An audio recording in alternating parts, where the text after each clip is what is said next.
This is witch-based news for Friday the 23rd of January 2026. I'm Commander Burr.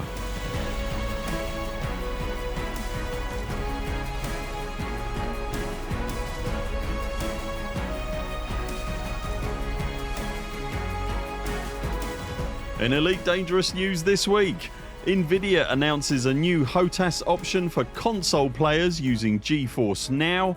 The next ship to leave early access becomes available for in-game credits. Distant Worlds 3 garners press coverage for Elite Dangerous, and more. If you enjoy our videos, consider subscribing to the channel and remember to ding the little bell to make sure you see all our content and community posts. And if you'd like to help support our channel, links to our Patreon and everything else are in the description below. For console commanders, it's been possible to play the live and updated PC version of Elite Dangerous and its expansion Odyssey on the Xbox for a number of years now via the Nvidia GeForce Now game cloud streaming service and the console's web browser. Using GeForce Now you can even play the game on phones and tablets, Macs or less powerful legacy PC hardware via a web browser. Frontier offers a fully fledged, free to use Commander copy service that allows you to copy over your existing console commander into the live game, and it even comes bundled with a free copy of the game. We made a video about this previously which you can find linked on screen now. Generally speaking, when using these systems to play Elite Dangerous you are limited to using a keyboard and mouse or a traditional console controller, but at this year's CES Expo in Las Vegas, GeForce announced that they would be implementing HOTAS, hands-on throttle and stick support for the service in the near future. Today that near future has arrived as the first HOTAS to be supported. The Thrustmaster T.Flight system has just gone live on the service. Nvidia hasn't been specific yet about what other hardware they may be supporting as time goes on, but if you're a general console enjoyer then the T.Flight system has been around for a significant amount of time, is very robust, and whilst being at the entry level end of the hardware HOTAS scene it has a lot to offer, including native Xbox support. You'll find links to Nvidia's GeForce Now and the Thrustmaster T.Flight website in the description below this video. A quick reminder that the last community goal for the game, centred around gathering resources for a Distant Worlds 3 deep space construction project, ended last weekend. As a result, if you were in the top 75% of participants, as well as there being a nice credit rewards waiting for you, there is also a Class 5 pre-engineered cargo rack that takes the standard 32 tonnes of cargo and upgrades it via the medium of science to 43 tonnes. If you're no longer anywhere near the Al-Rai system where the CG took place, then fear not. As it's a CG reward rather than a regular stored module, it will only cost you a measly 100 credits to have Space Amazon bring the cargo rack to the starport or fleet carrier of your choice via the stored modules option on the outfitting screen. The mere fact that you might have a spare engineered Class 5 cargo rack laying around ties very nicely into our next piece of news this week. As we reported last week, Frontier's relatively new business model of ARX powered early access to new ships and now stations before the items go free for everyone to access has been working out very nicely for both the business and the health of the game. Since the model was introduced, so far a total of 8 next generation ships and 1 starport have been introduced into Elite Dangerous.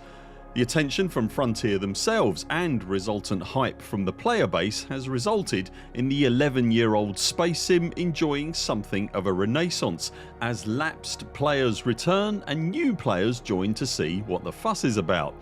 Off the back of the game's newfound commercial success, Frontier have continued to add or improve content and systems in the game, with Power Play 2, Engineering, Colonisation, the Squadron system and on-foot combat all either being added or given a fresh lick of paint. and later this year Frontier are introducing the next new feature into the game in the shape of the hotly anticipated operations. With the regular server recycle this week on Thursday, the next previously ARX only ship to go free to access, the Type 11 Prospector, became available across the galaxy for around 68 million credits depending on where you purchase it. During its partnered channel preview period, the Type 11 had somewhat of a rocky start, no pun intended, failing to live up to its hefty expectations, but after a last minute pre-release intervention from FDev, the ship, now much improved, has since gone on to be beloved of the many Galaxy rock hoppers, rapidly becoming a sensible go-to. Key to the ship's success is the introduction of the mining volley repeater gun that literally employs a gun with a formation of sequentially firing barrels that not only shoots more lumps off of the targeted asteroid quicker, but also ensures those lumps are larger and more ore dense, producing rocks that are more in line with those previously only seen when using seismic charges to crack an asteroid open. The T-11 is also the only current ship that can support the Class 5A Mark II mining controller, which supports 14 very fast collector limpets. All these factors combine to make a hugely time efficient mining machine, and when coupled with one or more pre-engineered cargo racks, you are particularly well placed to ensure that time spent in asteroid rings is most definitely not time wasted. As we mentioned earlier, the Distant Worlds 3 expedition launched this week following the successful completion of its associated community goal. At the time of recording, the huge expedition event has some 8,166 individual players signed up to it and has arrived, along with its 4 official fleet carriers, at the first destination, the famed Planet of Death. The planet is so called because it orbits very rapidly around its parent white dwarf star, frequently actually passing through the plasma cone of the furious little star.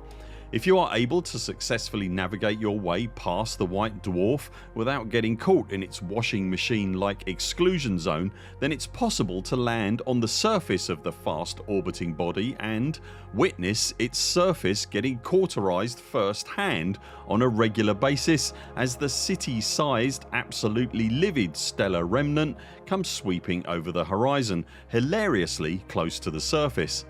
As you can imagine, a player-driven event in any game that garners the participation of over 8,000 players is bound to draw some attention, and Distant Worlds 3 is no exception.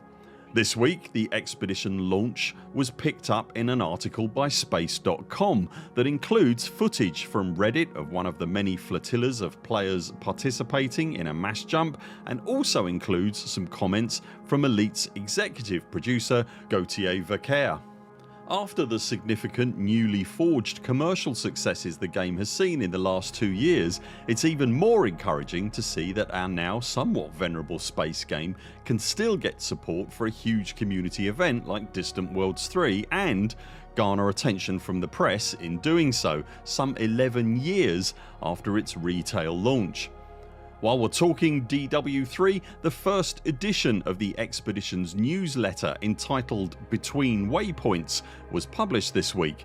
The magazine style newsletter is very slick and professionally produced, and among its many pages are feature articles about the Meta Elite DW3 application, articles and roleplay content from DW3 participants, and tributes to 2 community figureheads who have recently passed away. That's Commander Chiggy von Richthofen and Phil P of the post-disaster evacuation service.